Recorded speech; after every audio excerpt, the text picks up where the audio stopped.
안녕하세요. 사연에 빠지다의 DJ 민영입니다. 오늘 사연자분은 30대 후반이라는 많지 않은 나이에 벌써 중소기업을 운영하시는 멋진 여성 사연자분이신데요. 최근에 통쾌한 일이 있어 이렇게 사연을 쓰게 되셨다고 합니다. 어떤 이야기인지 함께 들어볼까요?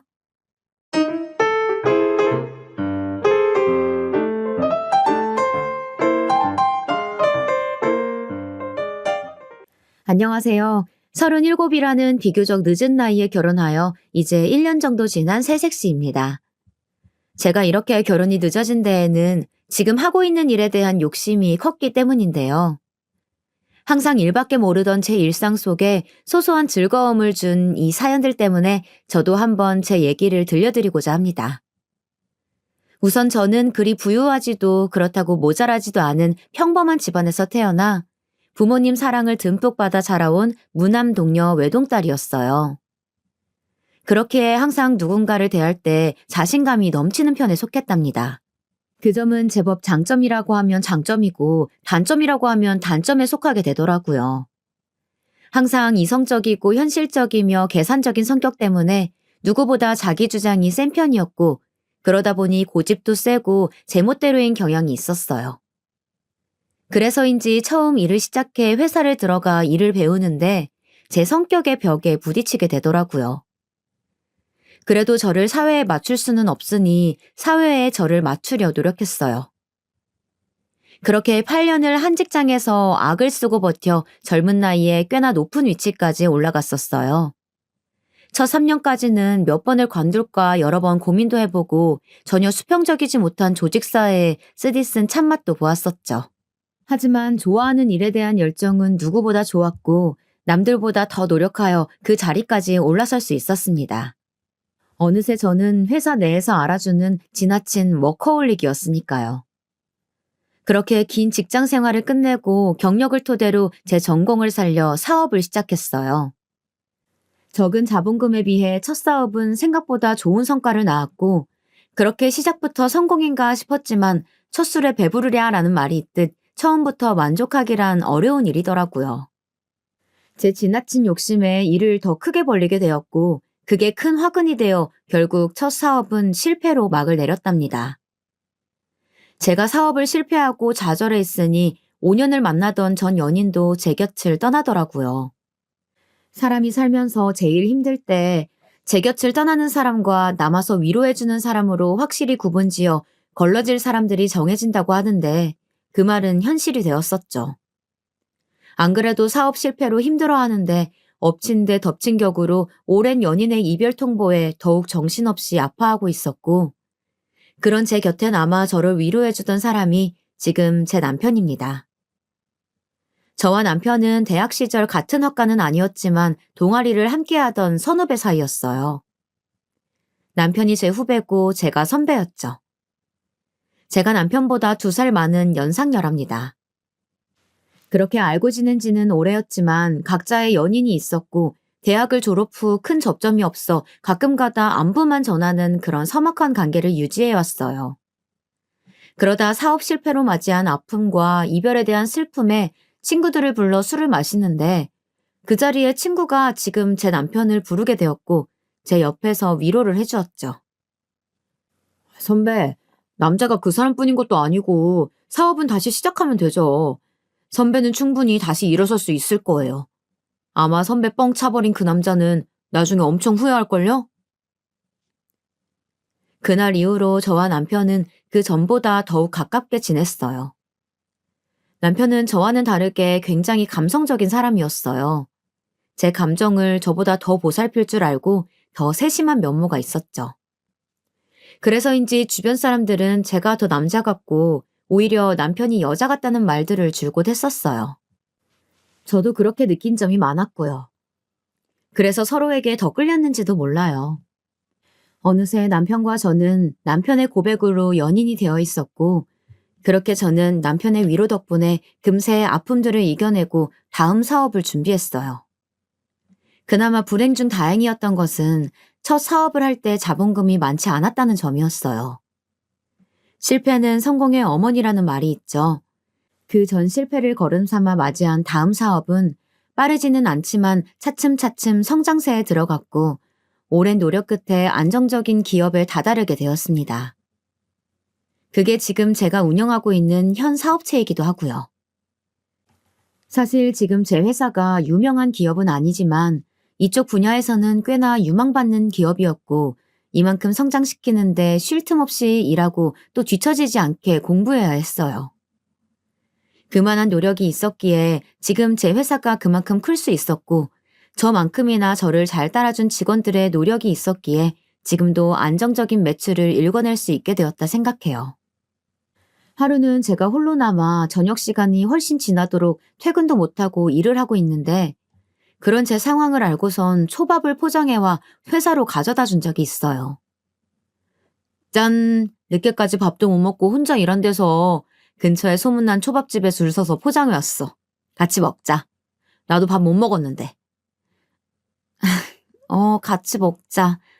정말 고마워. 이렇게 바빠서 시간 내기 힘들 때에는 소소하게 회사에서 데이트도 하고 제 상황에 맞춰주는 남편 덕분에 저도 더욱 힘을 내어 일에 매진할 수 있었는지도 몰라요.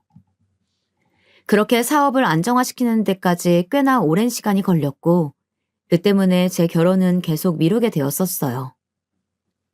제가 나이를 먹는 만큼 저희 친정 부모님도 연세가 하나 둘씩 들어가고 있었기에 점차 제 결혼을 닥달하기 일쑤였죠. 하지만 사업이 먼저라는 제 고집을 결코 꺾지 못하셨어요. 지금 제 남편은 이런 저의 성격이나 모습까지 모두 이해해주고 존중해주기 때문에 저도 결혼을 결심할 수 있었던 것 같습니다. 그렇게 남편과 4년 정도 연애 후 제 사업이 모두 안정되고 나서야 남편의 대단하진 않지만 사랑이 넘치는 프로포즈를 받게 되었고 그렇게 결혼을 하나 둘씩 준비하게 되었어요. 결혼 날짜를 잡으니 식을 올리는 데까지는 일사천리였답니다. 사실 남편의 집안 형편이 그리 좋은 편에 속하지는 않았어요. 몇 년 전 시아버님은 암으로 세상을 떠나셨고 평생 전업주부로 사셨던 시어머니는 그 후에도 다시 일을 할 생각이 없이 두 아들들의 용돈과 나라에서 나오는 연금으로 지내고 계십니다. 살아생전 아버님이 남겨두신 유산과 그 집에 살면서 말이에요. 그 전에 어떠한 삶을 살아오신 건지 자세하게 알지는 못하지만 시어머니는 허영심과 욕심이 가득하신 분이셨어요. 처음 결혼을 결심하고서 시어머니께 인사를 왔을 때에는 그저 수다스럽고 웃음기 많은 모습이 평범한 동년배 아주머니들과 같겠거니 생각했는데 결혼을 준비하니 슬슬 본 모습이 보이시더라고요. 남편은 연년생에 형 한 분을 두고 계셨고 형 또한 아직 미혼이었기에 제가 시집갈 때쯤에 첫 며느리를 맞이하셔서인지 저에게 바라는 점이 많아 보였어요. 혼수는 어떻게 할 거니? 혼수요? 그래. 내 혹시 몰라서 기본적인 것들만 넣어서 목록을 한번 써와봤다. 내 친구들 보니까 며느리가 시집 오면서 시댁에도 가구나 가전제품 하나씩 바꿔주고 한다더라. 이번에 내 친구 하나도 최근에 며느리가 시집 오면서 김치냉장고 하나 놔뒀다고 엄청 자랑하길래 우리 집에 놓을 김치냉장고도 하나 써놨으니 그리 알고 그리고 예단은 사돈네가 알아서 잘 해오리라 믿지만 얘기를 들어보니까 요즘엔 현금으로도 주고 그런다던데 아니면 금도 좋고 보석도 좋은데 어떻게 준비 중인지 얘기는 들은 게 있니? 혼수라니. 사실 신혼집을 남편이 마련한 것도 아니었고 오히려 제가 더 많이 냈으면 많이 냈지 남편이 보탠 금액은 제가 낸 금액에 비하면 한참 모자랐기에 시모의 말은 형평성에 어긋났죠. 예단도 자식을 볼모로 이득을 취하려는 게 아닌 이상 서로에게 부담되지 않게 적정선에 금액을 맞추어 진행하는 게 좋다고 생각하였고 저는 또 이런 일에는 참지 않고 뱉어내는 성격이어서 하나하나 콕콕 집어가며 답했습니다. 어머니 죄송하지만 저희 신혼집은 제가 거의 70% 정도 부담했고요. 성훈 씨는 계약금 정도만 냈었어요. 예식장이나 그 외 부대 비용도 제가 더 많이 부담하고 있고요. 그래서 집안 가구와 물품들은 성훈 씨와 각각 반반씩 부담하여 내기로 미리 말을 맞춰놓은 상태예요. 친구분처럼 어머님 집에 김치냉장고 놔두리는 것은 문제가 되지 않지만 그걸 너무 당연하게 말씀하시는 것은 아니라고 생각합니다. 그리고 예물이나 예단은 양가 측과 협의하에 적정선 금액에 맞추어 준비하는 게 좋지 않을까 생각하는데 어머니 의견은 어떠세요? 그래야 각자 부담이 덜하지 않을까 싶은데요. 제 말에 시어머니는 당황한 듯 말을 버벅이며 말하시더라고요. 그래, 아가. 네가 나이가 있어서 그런가 말을 아주 똑부러지게 하는구나. 예물이랑 예단은 성훈이랑 마저 내 얘기하마. 그렇게 말하던 시모는 뒤에서 남편에게 시집도 오기 전에 시어머니한테 말하는 싸가지가 바가지라며 제 험담을 했다는 겁니다. 물론 제 말투가 사무적이고 딱딱한 모습이 담겨 있어 그리 보일 수는 있지만 이렇게 앞에서는 아무렇지 않은 척 말하고 뒤에서 남편에게만 제 험담을 하는 것이 제 상식에선 이해가 가지 않았어요.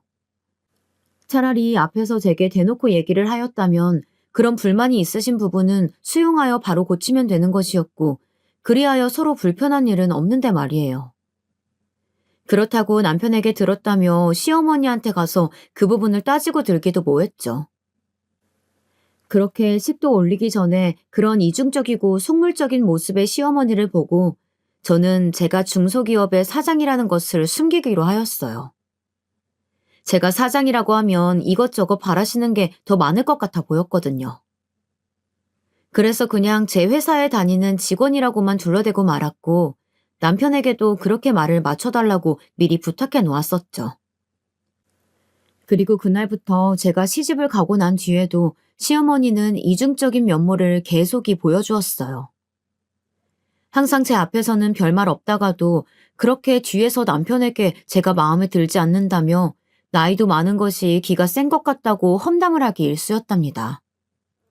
몇 년 전 시아버님과 사별 후 홀로 키워낸 아들이기에 장가를 보내니 욕심이 있을 수도 있고 바라는 것도 많을 수 있으리라 생각하기로 스스로 다짐하였고 저도 시어머니에게 말투 부분도 최대한 너그러이 하려 노력하며 행동에 있어서도 최대한 예우를 갖추고 대하고 있었습니다. 그것이 당연한 도리이기도 하니까요. 결혼한 지 얼마 지나지 않아 시어머니의 생신날이었어요.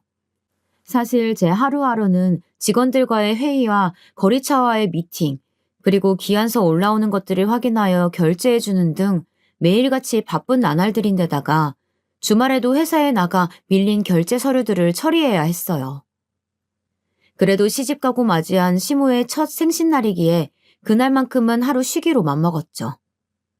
시간이 금이던 제게는 쉽지 않은 결정이었어요. 그렇게 생일 전날부터 바쁘지만 시간을 쪼개 평소보다 일찍 퇴근하여 시어머니의 생신상을 차리기 위해 미리 재료들을 사왔고 생신 당일에는 꼭두 새벽부터 일어나 미역국과 불고기 등 여러 음식들을 준비했습니다. 요리 실력이 썩 좋은 편은 아니었지만 레시피를 하나하나 읽어가며 정성스레 준비해왔어요. 간을 살짝 보았는데 그리 나쁘지 않더라고요.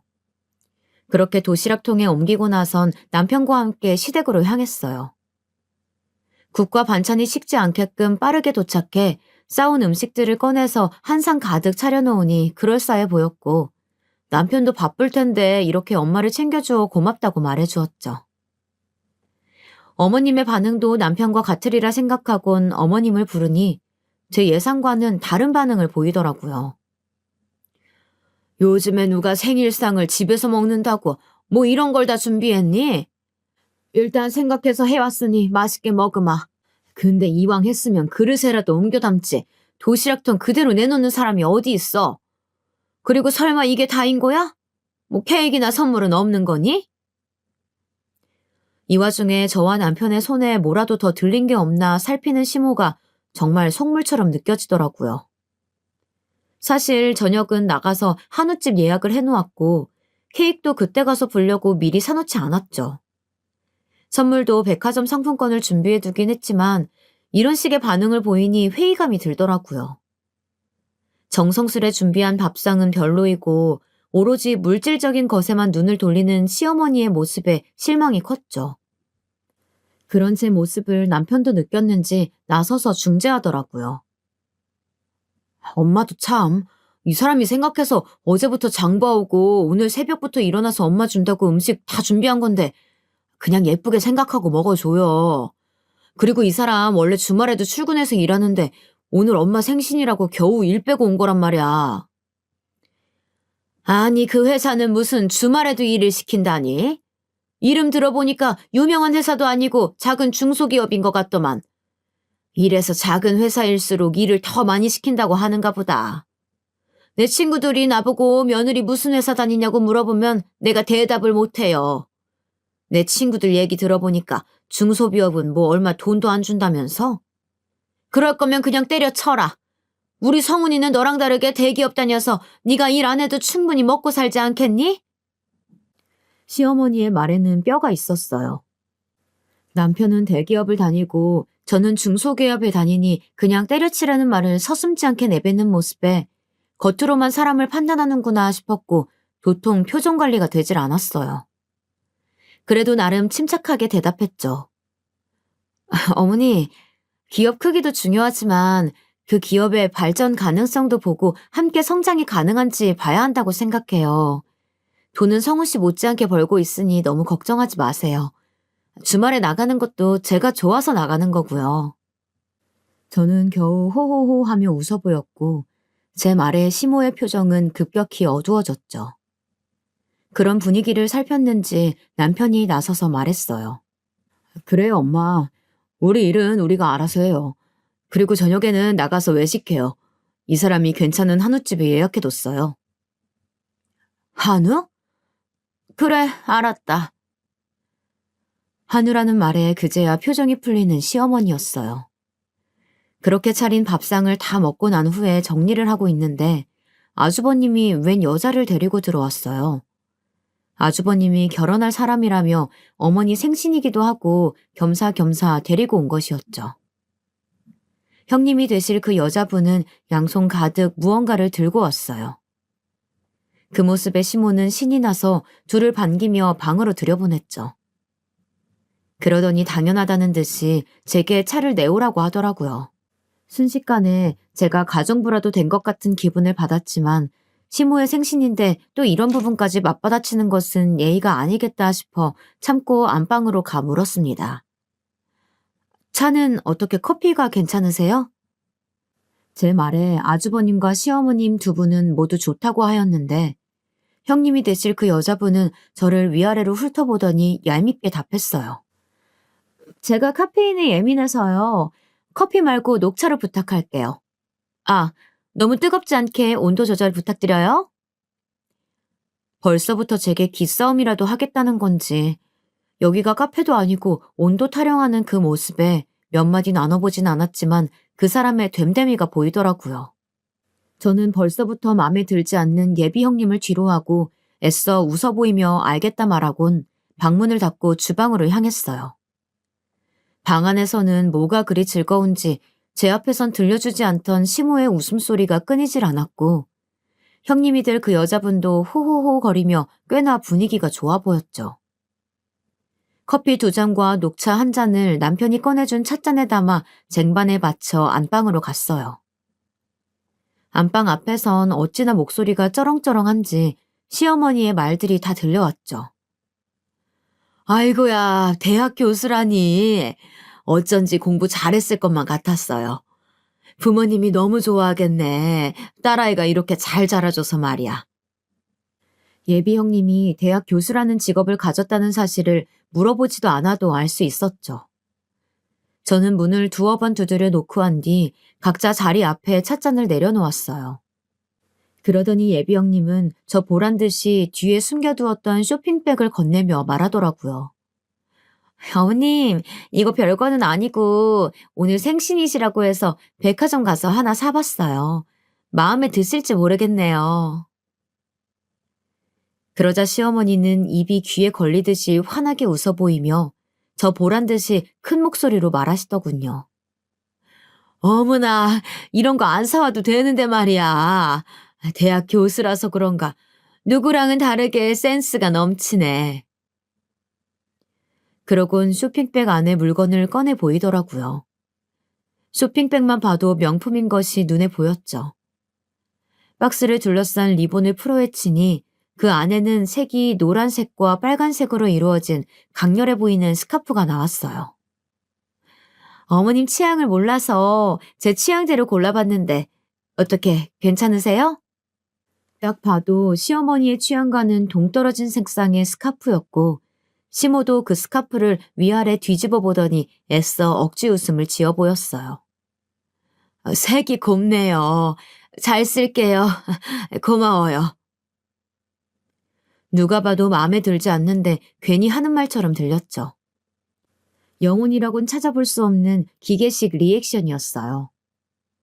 저는 시어머니의 반응에 이만 안방을 나와 참아온 웃음을 터뜨리고 말았답니다. 제가 갑자기 웃어대자 남편도 궁금했는지 왜 그리 웃는 거냐며 묻더라고요. 저는 아까 안방에서 있었던 일들을 말해주니 남편도 웃으며 말했어요. 예비 형수를 센스 넘친다고 칭찬했다가 낭패봤네.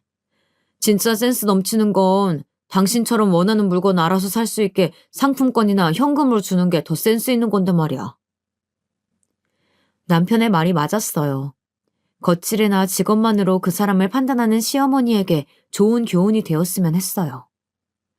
하지만 사람은 쉽게 변하지 않는다는 것을 뒤늦게 깨달을 수 있었죠. 그렇게 몇 분의 시간이 더 흘러 시어머님과 아주버님, 그리고 예비 형님까지 모두 나왔어요. 그럼 저는 이만 들어가 볼게요. 예비 형님은 고개 숙여 인사했고 시모는 아쉬웠는지 그런 예비 형님을 붙잡았죠. 아니 왜요? 오늘 둘째 애가 나 생일이라고 한우고깃집을 예약했다던데 좀만 이따가 같이 가서 저녁 먹지. 그러자 아주버님이 곤란해하는 예비 형님을 대신해 답했죠. 에이, 엄마도 참 이 사람 논문 준비로 바빠서 들어가 봐야 돼. 그럼 나 이 사람 좀 데려다 주고 올게. 그래, 그렇게 해라. 그럼 조심히 들어가요. 그렇게 시모는 예비 형님에게 인사했고 저와 남편도 다음에 또 뵙자는 말로 인사를 했어요. 아주버님과 예비 형님이 떠난 지 얼마 지나지 않아 시모는 선물로 받은 스카프를 들고 오며 저와 남편에게 말하더라고요. 아니, 이 색상 좀 봐라. 이렇게 튀는 색상을 도대체 무슨 옷에 입으라는 건지 원. 대학 교수식이나 돼서 이리 패션 감각이 없다니. 아휴, 이것 좀 봐라. 나한테 어울리냐? 급기야 그 스카프를 둘러대고는 저와 남편에게 묻는 시모였죠. 저는 애써 웃음을 참아가며 답했어요. 글쎄요. 어머님 평소에 입으시는 스타일과는 많이 다른 것 같기는 한데요. 정 마음에 안 드시면 백화점 가서 다른 디자인으로 바꿔오세요. 아휴, 나도 그러고 싶은데. 아니, 이걸 굳이 상견례 자리에 하고 오란다. 그렇다고 가서 바꾸기도 뭐하고. 아휴. 결국 혀를 차보이는 시어머니였어요. 그 모습을 보고 있자니 그렇게 앞에서는 웃어 보이더니 예비 형님이 가자마자 흉을 보는 게 어쩐지 제가 결혼한다고 왔을 때도 이렇게 남편에게 흉을 받겠구나 싶더라고요. 이후 저녁 예약 시간대에 맞춰 함께 한우고기집에서 식사를 하였고 잠시 근처 베이커리에 들려 케이크를 사들고 온 남편이 식당에 양해를 구하고선 케이크에 초를 켜고 축하 노래를 불렀어요. 그 순간만큼은 볼을 붉히며 소녀처럼 고맙다고 말하는 시모가 아까 본 그 사람이 맞나 싶더라고요. 초의 불이 다 꺼진 뒤에야 저는 가방 안에 들어있던 봉투를 꺼내 건네주며 말했죠. 어머님, 생신 축하드려요. 이거 대단한 건 아니고 백화점 상품권인데 가서 평소에 사고 싶었던 물건이나 드시고 싶었던 거 있으시면 친구분들이랑 가서 드시라고 넣어봤어요. 그제야 입이 찢어지게 웃어 보이던 시어머니는 봉투를 받고는 그 안을 살피며 말하더라고요.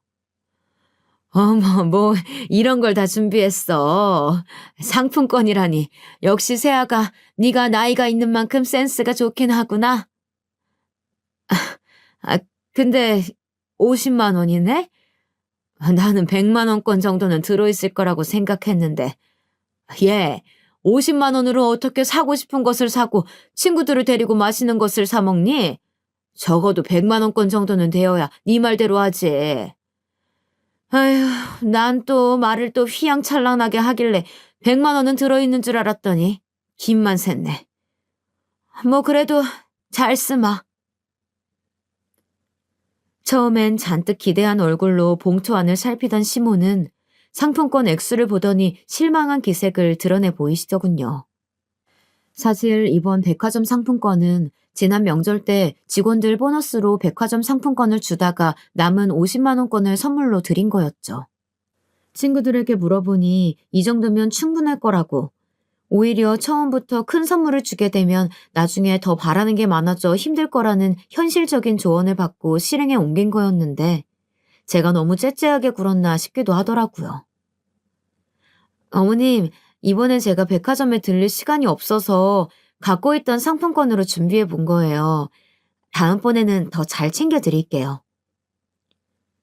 제 딴에는 생각해서 얘기해 본 거였는데 이어 시모의 입 밖으로 나오는 말들에 그 생각들은 쑥 들어가게 되었죠. 아니, 네 회사는 무슨 너 혼자 일을 다 한다니? 뭐가 그렇게 맨날 바쁘다고 유세인 건지. 누가 보면 나란 일이라도 하는 줄 알겠어. 아휴, 됐다. 바쁘신 며느님이 이렇게 챙겨준 게 어디겠니? 잘 쓰마. 끝내 말을 비꼬아대던 시어머니는 퉁명스레 말하며 제가 준 상품권 봉투를 가방 안에 넣어두었고 저는 당장이라도 그 백화점 상품권을 빼앗아 들며 그리 마음에 안 들면 도로 가져가겠다 소리치고 싶은 것을 겨우 참아내었어요. 그렇게 시모의 생신이 지났고 또다시 저는 바쁜 나날들을 보냈답니다. 이후 시간이 흘러 아주버님의 결혼식이 다가왔어요.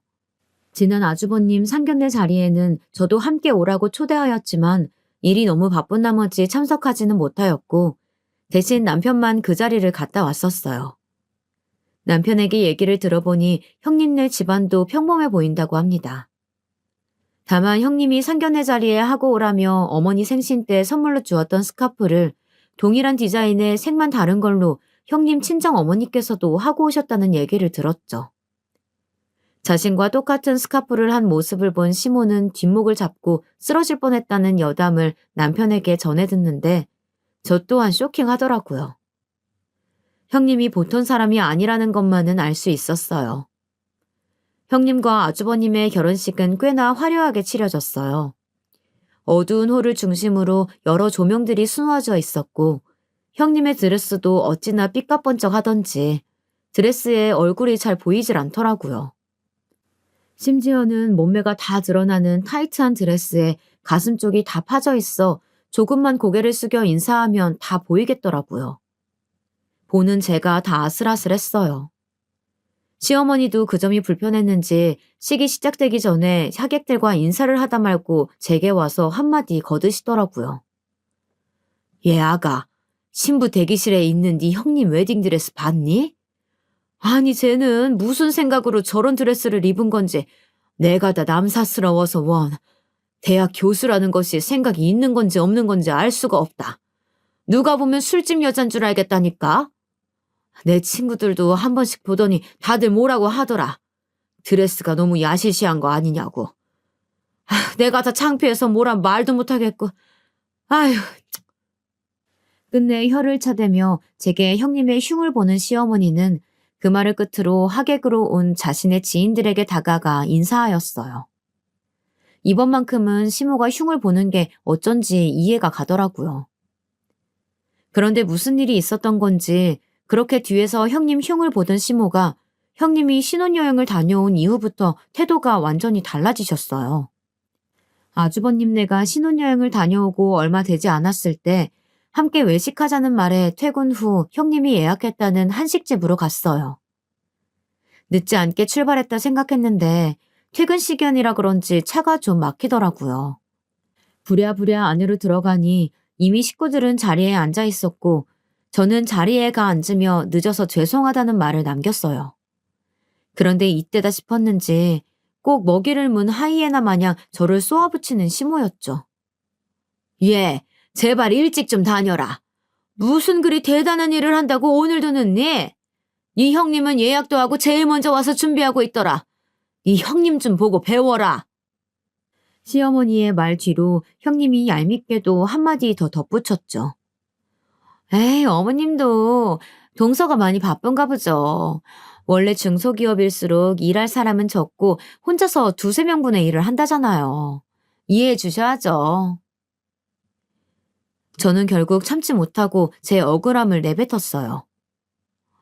오늘 늦게 온 건 정말 죄송하지만 정시에 퇴근했는데 금요일인데다가 퇴근 시간까지 맞물려서 생각보다 차가 더 많이 막히는 바람에 늦어진 거예요. 회사 일과는 무관하니 그 얘기는 꺼내지 말아주세요. 제 말에 형님 맞은편에 있던 시모는 제가 바로 앞에 서 있음에도 저에게 손가락질을 하며 어이가 없다는 듯 헛웃음을 지으며 말했어요. 이것 봐라, 첫째야. 둘째 얘가 이렇게 따박따박 대들면서 말대꾸를 한다니까?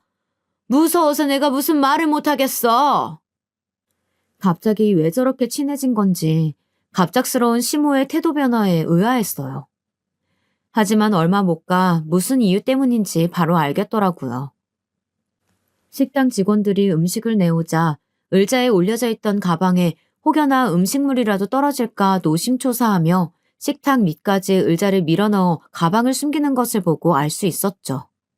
형님이 신혼여행 선물로 명품백이라도 사다 준 것인지 평소에 못 봤었던 가방을 상점 모시듯 의자 위에 고이 올려두었더라고요. 제 옆에서 시모의 말을 듣고 있던 남편이 참다 못했는지 말을 거들었어요. 엄마, 그만 좀 해. 차가 막히면 늦을 수도 있지. 이 사람도 억울해서 한 말일 텐데 말대꾸라고 사람 바로 앞에 면박이나 주고. 그럼 이 사람이 뭐가 돼? 이제는 아들놈까지 나서서 난리네. 아들놈 키워봤자 소용없다더니. 남편의 말에 어이가 없다는 듯 헛웃음을 지어 보이던 시모는 이내 제 탓을 하기 시작하더라고요. 둘째야, 네가 내 아들놈한테 말대꾸하는 법 알려주기라도 한 거야? 평생 혼자 키워도 나한테 대든 적이 한 번 없던 놈인데 결혼하고 나니 물이라도 든 건지 저렇게 변했다. 이래서 사람을 잘 들이라고 하나 보다. 두서없는 남 탓에 너무 기가 막혀 말이 나오지를 않았어요. 다물어지지 않는 입을 그대로 할 말이 많은데 말문이 턱 막혀버린 탓에 우물쭈물하고 있으니 남편이 그런 저를 다독이며 나온 음식들을 먹어보라고 제 손에 수저를 쥐어주더라고요. 전 그렇게 밥이 입으로 들어가는 건지 코로 들어가는 건지도 모르게 식사를 마쳤어요. 식사를 하는 와중에도 형님과 시모는 바로 제 앞에서 면박을 주기 일쑤였죠. 동서, 음식이 입에 안 맞아? 왜 그렇게 깨작거리면서 먹어? 이렇게 말하는 형님의 말에 시모가 덧붙였어요. 얘 그냥 내비둬라. 제가 원래 저렇게 입이 짧아서 밥을 세며 먹는다. 어느 집 복 나가게 하려고 꼭 고사라도 지내는 것처럼 마냥 제 밥 먹는 거 보면 내가 다 답답하더라고. 지금껏 겪어보지 못했던 치욕에 몸이 다 떨리더라고요. 맘 같아선 외식이고 뭐고 당장 그 자리를 박차고 나가고 싶었지만 어디까지나 가족들이고 그렇게 행동을 한다고 해서 다음에 안 볼 사람들도 아니기에 꾹 참았죠. 그날 정말 스트레스를 받았었던 건지 집에 오자마자 먹었던 음식들을 개원했답니다. 제가 그렇게 힘들어하는 모습을 바로 옆에서 지켜보던 남편이 제 등을 쓸어주며 먼저 얘기를 하였어요. 여보, 오늘 우리 엄마랑 형수님 때문에 마음고생 심했지? 옆에서 지켜보던 내가 다 민망하더라. 왜 그렇게 사람을 앞에 두고 대놓고 면박을 주는 건지. 형 얘기 들어보니까 신혼여행 가서 형이 잠시 몸살을 앓아서 이틀 정도 누워있었고 형수 혼자 쇼핑을 다녔었는데 거기서 엄마 명품백 하나를 사왔다고 하더라고. 형이 같이 쇼핑을 갔었다면 뭐 그리 비싼 걸 사드리냐고 뭐라고 했을 텐데. 난 내 엄마가 그렇게 속물인 줄도 몰랐는데 이번에 나는 가방 사줬다고 돌변한 모습 보고 엄마한테 실망했어. 여보가 좀 그러면 다음부턴 그런 외식 자리에선 우리는 빠져도 괜찮아. 내가 잘 둘러대 볼게. 이렇게 제 입장에서 생각해보고 이해해주는 남편 덕분에 시댁은 몰라도 남편은 참 잘 만났구나라는 생각을 다시 한번 해보곤 하네요. 아니야, 괜찮아. 곧 아버님 기일인데 일 있다고 둘러대는 것도 한계가 있을 테고 가족인데 피한다고 달라질 건 없잖아. 내가 잘해볼게. 내 입장에서 생각해줘서 고마워, 여보. 남편에게 말한 대로 곧 있으면 시아버님의 기일입니다. 이번 시부의 기일에는 시모와 형님이 또 어떤 핑계로 저를 볶아댈지 걱정이 앞서더라고요. 그래서 이대로는 안 되겠다 싶어 고민한 끝에 내린 제 결정은 매달 드리는 용돈에 조금 더 보태어 드리는 거였어요. 아버님 기일이니 좀 더 보태서 제사에 쓰일 과일이나 음식을 사시라면서 말이에요. 저는 매달 드리는 용돈일도 아니었지만 제 사비를 용돈으로 드리며 전화로 이 사실을 말씀드렸어요. 어머님, 곧 아버님 기일이라 제사상에 올릴 음식들 사시는데 보태시라고 제가 용돈 좀 넣어드렸어요. 웬일이냐? 둘째 네가 그런 거를 먼저 신경 써서 용돈을 다 주고. 뭐 어차피 우리 아들이 번 돈으로 주는 거겠지만. 잘 쓰마. 어머님, 오해가 있으신 것 같은데 지금 드린 용돈은 제 사비로 드리는 거예요. 성우 씨 월급날은 아직 멀었고요. 짠순이 네가 무슨 바람이 분 거냐? 얼마를 넣었는지는 모르겠지만 유용하게 쓰마. 역시나 시모의 반응은 그저 시큰둥했어요. 아무리 그래도 짠순이라니 제가 지금껏 무언가를 뛰어나게 해드린 적은 없어도 남들 하는 만큼은 하고 있다 생각했는데 모순적인 그 말이 듣기가 거북하더라고요. 계속 통화를 이어가봤자 제 성질에 못 이겨 또 큰 소리를 낼까봐 그냥 알겠다고 말하고는 통화를 끊었죠. 그리고 시아버님의 기일 전날 제가 용돈으로 드린 금액을 확인한 건지 목소리 톤이 달라진 채 시모에게 먼저 전화가 왔어요. 어머, 둘째야. 내가 용돈을 지금 받지 뭐니. 이번 용돈은 생각보다 아주 넉넉하게 넣었더라. 진즉에 이렇게 신경 썼으면 얼마나 좋았니? 아무튼 둘째 네 덕분에 올해 제사는 좀 더 풍요롭게 음식들을 준비할 수 있겠어. 그리고 내일 아침부터 제사 음식 준비할 건데 회사 빼고 올 수 있지? 네 형님도 온다고 하니까 내일 10시까지 늦지 않게 오거라. 알겠니? 시모의 말은 꼭 나오라는 통보와 같았어요. 사실 이번 제사 음식을 제가 도우지 못할 것 같아 괜히 음식하지 말고 요즘 제사 음식 주문도 되니 사서 하자는 취지로 넉넉하게 드린 용돈이었는데 일이 꼬여버린 것만 같았죠. 어머님, 사실 제가 용돈을 넉넉하게 드린 이유는 요즘 제사 음식을 살 수가 있으니 음식을 직접 하시지 말고 만든 음식을 사자는 취지에서 드린 거였는데 뭔가 오해하신 것 같아요. 공교롭게 제가 내일 회사를 전부 다 뺄 수는 없을 것 같고 오후에는 갈 수 있을 것 같은데 1시 좀 넘어서 가봐도 괜찮을까요? 뭐? 지금 그게 무슨 말 같지도 않은 소리니? 나는 지금껏 네 시아버지 제사 음식을 사서 한 적이 없거늘. 그리고 오해는 뭐가 오해야? 네가 분명 음식할 거 사는데 보태라고 준 거 아니니? 제가 분명 음식을 사시는데 보태시라고 말씀을 드렸었는데. 너 지금 나랑 말장난하니? 잔말 말고 내일 10시까지 늦지 않게 와라. 그렇게 귀청이 뜯어질 정도로 우렁차게 소리치곤 전화를 끊어버린 시모 때문에 어쩔 수 없이 내일 일은 쉬어야 했죠. 밑에 직원들에게 미리 일러두고 시부의 기일 당일 10시까지 늦지 않게 시댁으로 갔어요. 다행인 건지 이번에는 제가 형님보다는 먼저 왔더라고요.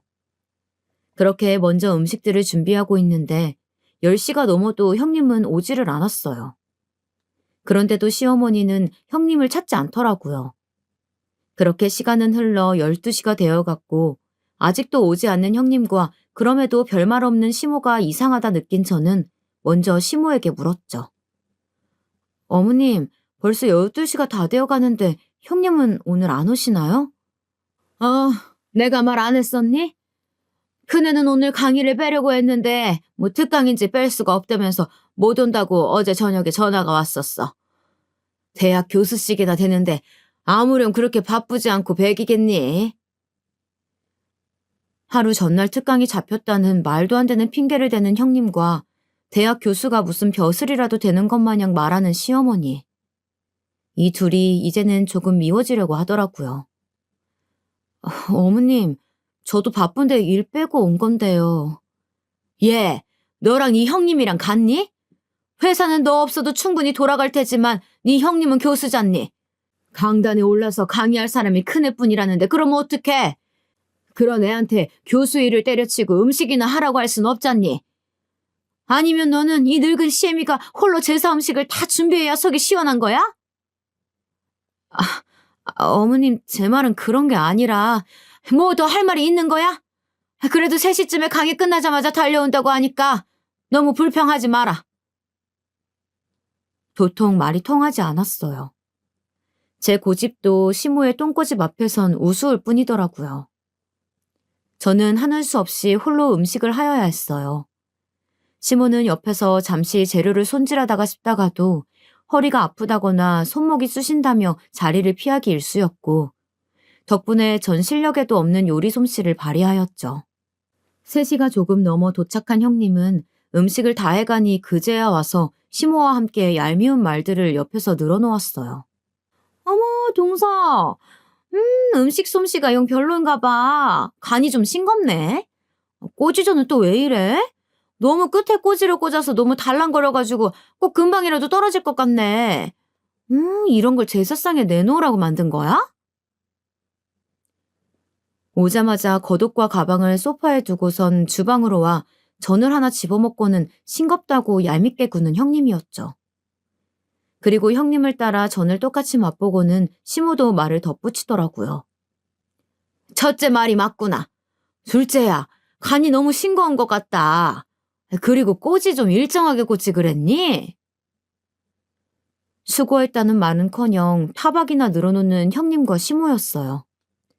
혼자서 음식을 한 사람한테 타박은 너무한 거 아니냐며 따져묻고 싶었지만 아버님 기일인데 괜한 분란 일으키기 싫더라고요. 홀로 음식들을 준비하느라 진도 다 빠진 상태라 대꾸할 힘도 없었고요. 제가 별말이 없자 형님과 시모도 그냥 넘어가는 듯 했어요. 그렇게 시간이 흘러 아주버님과 남편도 퇴근 후 시댁에 왔고 제사 음식은 별도로 빼두고는 남은 음식들로 간단하게 저녁을 먹었죠. 그런데 음식을 맛보던 아주버님이 아까 간 보며 타박을 놀아놓던 형님과 시모와는 달리 감탄을 하며 말씀하시더라고요. 오늘 국이 너무 짜지 않게 잘 됐는데? 담백하니 돌아가신 아빠가 와서 맛봐도 좋다고 하시겠어? 아주버님에 이어 제 옆에 앉아있던 남편도 국을 한 입 떠먹어 보더니 아주버님과 같은 반응을 보였어요. 정말이네. 아빠가 살아생전에 딱 이 정도로 알맞게 심심하니 담백한 국을 좋아했었지. 항상 엄마가 해준 국 드시면서 짜다고 했었잖아. 혹시 이거 당신이 한 거야? 그리고 제게 음식을 한 건지 묻는 남편이었어요.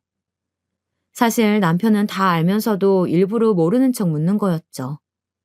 제가 음식 준비를 끝내고 잠시 화장실에 가 있는 동안 형님이 강의 때문에 늦게 오느라 홀로 음식을 준비했다는 얘기를 남편에게 미리 메신저로 해두었었거든요. 그런데 남편의 말에 뻔뻔하게 그지없던 형님이 입을 놀리기 시작했어요. 다행히 서방님 입맛에도 맞으신가 보다. 그거 동서랑 저랑 같이 했어요. 형수님이요? 오늘 강의 때문에 늦게 오셨다면서요. 집사람이 혼자 음식 다 한 걸로 알고 있는데요. 남편은 뻔뻔한 형님의 거짓말에 속지 않고 있는 사실 그대로 저를 대신해 말을 해주었어요. 제가 미리 말을 해두길 잘했다는 생각이 들더라고요. 남편의 말에 얼굴이 새빨개진 형님은 말을 버벅이며 또다시 거짓말을 하였어요. 제가 그래도 오후에 와서 간 좀 보다가 너무 짠 것 같아서 물 좀 붓고 다시 끓인 거예요. 그래서 같이 했다고 말씀드린 건데 서방님이 뭔가 오해하셨나 보다. 형님, 왜 오늘 같은 아버님 기일날 거짓말을 하고 그러세요? 제가 음식 다 하고 나서야 오셔서 밥상에 숟가락만 얹은 게 다잖아요. 심지어 간도 싱겁다면서 타박하셨으면서 무슨 간을 다시 했다고 거짓말을 하세요? 저는 뻔뻔하고 얄미운 형님의 거짓말에 참다 못해 입을 열었고 중간에 껴서 듣고만 계시던 시모가 이후 말을 이었어요. 뭐 오늘 같은 날 그런 거를 일일이 재고 따지고 그러니? 그냥 넘어갈 줄도 알아야지. 어쨌든 네 손윗사람한테 그렇게 말마다 따박따박 대들어서야 되겠어? 네 말대로 오늘 같은 날, 네 시아버지 기일인데 말이야. 음식을 누가 했던 뭐가 그리 중요하다고 목소리를 높이는지 원. 그렇게도 생색을 내고 싶었니? 이어진 시모의 말에 우라통이 치밀어 오르더라고요. 그만 시모에게도 한마디 꺼내려던 그때 남편이 제 손을 잡고 말리는 듯 보였어요. 저는 남편의 만류에 행동들을 모두 멈추고 가만히 있을 수밖에 없었습니다. 그리고 저 대신하여 남편이 한마디 하였어요. 엄마도 그만하세요. 형수님도 좀 솔직해지시고요. 곧 제사 지내야 하는데 조용히 제사 지내고 갑시다. 아빠가 맘 편히 들렀다가 갈 수 있게요. 남편의 말에 시모와 형님 두 분 다 입을 다물더군요. 그렇게 저녁 시간이 흘러 아버님의 제사를 지내고 집으로 돌아갔습니다. 집으로 가는 차 안에서 남편이 먼저 제 손을 잡으며 고생했다고 말해주더라고요. 남편의 그러한 따뜻한 말 한마디 덕분에 그날 내내 시모와 형님에게 받았던 서름들이 그나마 조금은 씻겨나가는 것 같았어요. 그렇게 또 평상시의 나날들이 흘렀고 바쁜 일상 때문에 잠시 연락하지 못했던 대학 친구들과 연락이 다 오랜만에 모임을 갖게 되었어요. 그리고 그곳에서 뜻밖의 소식을 들을 수 있었죠. 대학 친구 중 한 친구가 형님처럼 대학 교수인데 이번에 형님이 일하고 있던 대학교로 이직을 했다는 소식이었어요. 은영이 너도 그 학교로 이직했어? 우리 형님도 거기서 교수로 있다던데. 정말? 성함이 어떻게 되시는데? 차성은이라고. 학과는 어느 쪽인지 모르겠네. 사실 나랑 사이가 썩 좋지가 않아서. 그분 알지? 우리 학교가 경기권에 있는 작은 사립대라 교수가 많지 않아서 이름 대면 거의 다 알긴 해. 근데 그분은 전임 교수가 아니고 그냥 시간 강사일 텐데. 뭐? 시간 강사라고? 시댁에는 자기가 교수라고 떠벌리고 다녔는데. 난 그래서 너처럼 전임 교수라도 되는 줄 알았지. 대학 교수라고 떠벌리고 다니던 형님이 알고 보니 그냥 일반 시간 강사였다니. 거짓말을 능숙하게 할 때부터 알아봤어야 했는데 감쪽같이 시댁을 속이고 기만한 형님이 놀라울 따름이었어요. 그리고 저는 그 친구로부터 형님에 관한 얘기를 더 들을 수 있었죠. 이런 말 해도 될지 모르겠는데 차 선생 학교 측에서 이미지 영 별로야. 어? 왜? 나도 형님이랑 별로 사이가 좋지는 않아서 말해도 괜찮아. 허풍이 좀 심하거든. 허세가 있다고 해야 되나? 매일같이 명품을 걸치고 다녀서 집이 좀 사는 건가 했더니 글쎄 죄다 리플리카 제품이더라고. 뭐? 그럼 형님이 하고 다니는 명품 옷이나 가방이 짝퉁이란 말이야? 그렇다니까. 동료 교수 중에 그쪽으로 좀 빠삭한 친구가 있어. 거의 감별사급으로 잘 보는데 보더니 티 안 나게 잘 만들어진 리플 제품이라고 하더라고.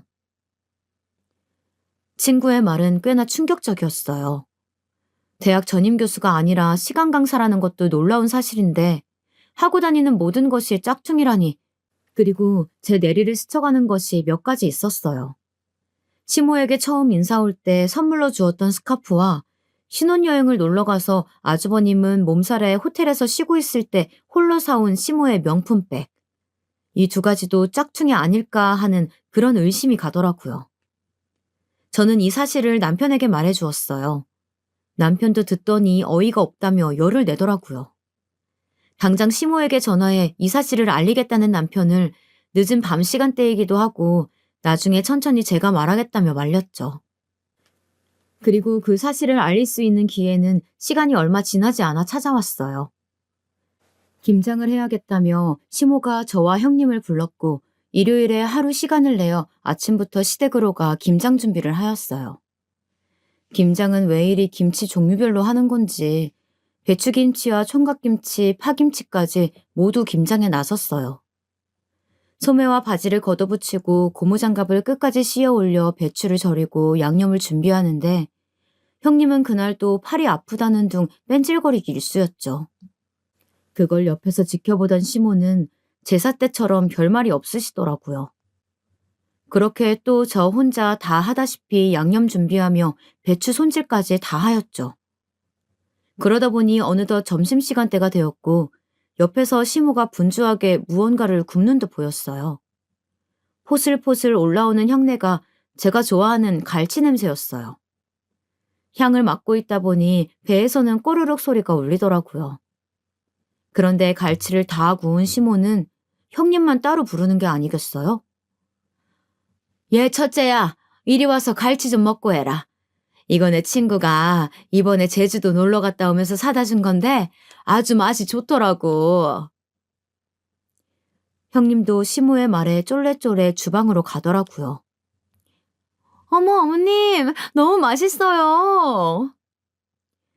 형님은 콧소리까지 내가며 맛있다 난리였고 그 옆에 시모는 살가운 친정엄마처럼 앞에서 생선살까지 발라주고 있었어요. 그리고 그치? 나도 엊그제 맛봤는데 아주 살이 통통하니 좋더라고. 아, 저, 첫째야. 사실 말이다.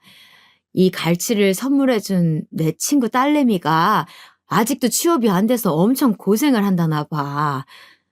첫째 네가 대학 교수라니까 혹시 주변에 아는데 취업시켜줄 수 있냐고 물어봐 달라던데 어떻게 아는 사람 좀 없니? 왜 그렇게 형님에게 살갑게구나 했더니 다 목적이 있었더군요.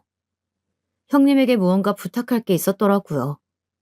시모의 부탁에 형님은 당황한 듯 보이더니 찾아보겠다 말하였고 저는 꼭 없는 사람 취급하는 시모에게 다가가 갈치의 가시를 발라주고 있던 시모의 손을 빤히 바라보며 제가 먼저 입을 열었어요. 어머님, 저는요? 그러자 시모는 저를 또 다시 개무시하며 말하더라고요. 너는 물에 밥이나 말아먹어. 더 이상 참지 못하겠던 저는 고무장갑을 벗어 그 앞에서 던져 보이며 소리쳐 말했어요. 어머님, 정말 너무하시네요. 그 친구분 따님 취직 제가 시켜드리면 이렇게까지 저를 무시하지 않으실 건가요? 제 말에 시모는 콧방귀를 끼며 말했어요. 둘째 네가? 네가 무슨 수로 취직을 시켜준다는 거냐? 결국 저는 1년 동안 숨겨온 저의 진짜 정체를 밝혔답니다. 제가 다니는 중소기업 사장이 접니다. 저는 주섬주섬 소파 위에 두었던 가방 속에 제 명함을 꺼내 건네주며 소리쳤고 그 명함을 건네받은 시모는 개거품을 물며 놀라 자빠지더라고요. 아니, 둘째 네가 그 회사 직원이 아니고 사장이었단 말이야? 그런데 왜 그 중요한 사실을 지금껏 말하지 않았던 거니? 그리고 시모는 잠시 상황 파악이 된 건지 자빠진 몸을 일으키며 제게 묻더라고요. 저는 제가 중소기업 사장이건 직원이건 어머니께서 저를 편견 없이 봐주시길 바랬어요. 그리고 형님은 대학 교수가 아니라 대학교 시간 강사였다는 거 아시고 계세요? 형님은 시간 강사라는 말에 연신 기침을 하였고 시모는 그 말에 놀란 토끼 눈을 하고선 형님을 향해 이 말이 사실이냐고 소리쳐 물었어요. 그러더니 형님은 제가 사장이라는 걸 밝혔을 때보다 더 당황해하며 손사래를 치더라고요. 아니에요, 어머님. 동서, 무슨 그런 말 같지도 않은 소리라는 거야? 어디서 이상한 말을 들었나 본데. 그거 명백한 명예훼손이야. 알아? 명예훼손이요? 어이가 없어서. 그 학교 조수빈 교수라고 아시죠? 제 대학 친구인데 이번에 형님네 대학교로 이직을 했다더군요. 그 친구한테 다 들었어요. 어떻게 전화 연결이라도 시켜드려요? 끝까지 뻔뻔하게 거짓말을 하는 형님에게 핸드폰 속 친구 연락처를 보여주며 전화라도 거냐고 당당하게 외쳐 보였고 그제야 형님은 이실직고 해보였어요. 조 교수가 동서 친구였다니 무슨 그런 우연이 다 있네. 미안해 동서. 내가 그동안 말이 심했지? 사실 내가 시간 강사인 거 남편은 모르는 사실이야. 부탁인데 이 사실 내 남편이랑 서방님한텐 비밀로 해주면 안 될까? 어머님도 제가 이렇게 부탁드려요. 대학 교수라고 속인 건 죄송한데 제가 있는 곳이 말이 시간 강사지 대우는 교수랑 거의 비슷하다고 봐도 돼요. 그래서 그랬어요. 이렇게 숨길 의도는 없었는데 죄송해요. 무릎까지 꿇으며 아주버님과 남편에게는 비밀로 해달라는 형님. 그리고 끝까지 변명만 읊어대는 형님이 이제는 안쓰럽더라고요.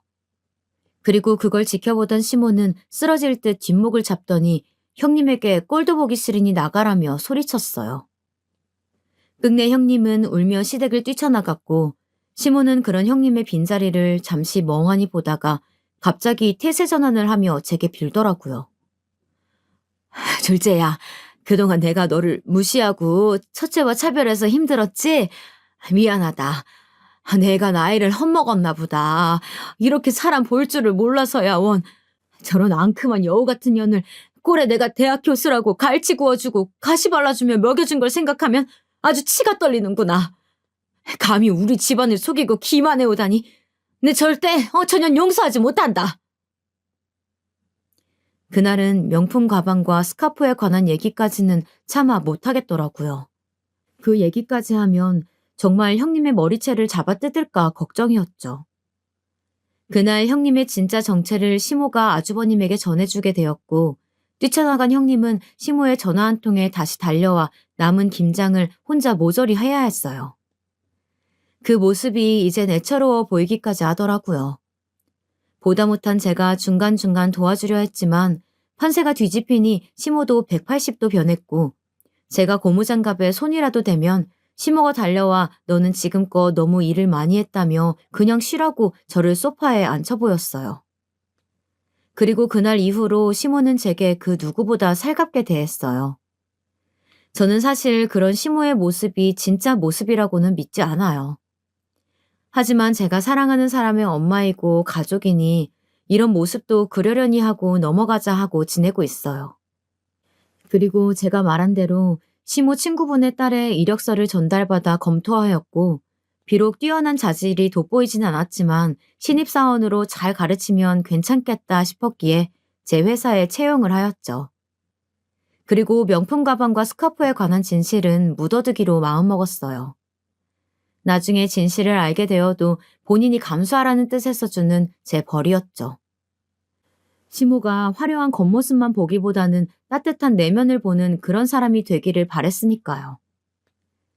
현재 저는 여전히 바쁘게 살아가고 있습니다. 그렇게 바쁜 제 삶 속에는 여전히 따뜻하게 저를 보듬어주는 남편이 있고요. 그래서 저는 지금 더할 나위 없이 행복하다 말할 수 있습니다. 그리고 아주버님과 형님은 지금 냉전 중이라고 해요. 얘기를 들어보니 형님이 아주버님에게 숨겼던 것이 몇 가지 더 있었나 보더라고요. 형님이 숨겨온 거짓말들이 한둘이 아닌 걸 알게 된 아주버님은 그 충격으로 잠시 별거하고 지내고 있다고 합니다. 최근에 남편에게 전해 들은 건데 아주버님은 그렇게 거짓으로 자신을 무장한 형님이 밉지만 또 한편으론 아직까지 형님이 마음속에 있다며 이런 형님과 계속 살아야 할지 아니면 끝내야 할지 고민 중이라고 털어놨다고 해요. 얘기들을 하나둘 쓰다 보니 길어졌네요.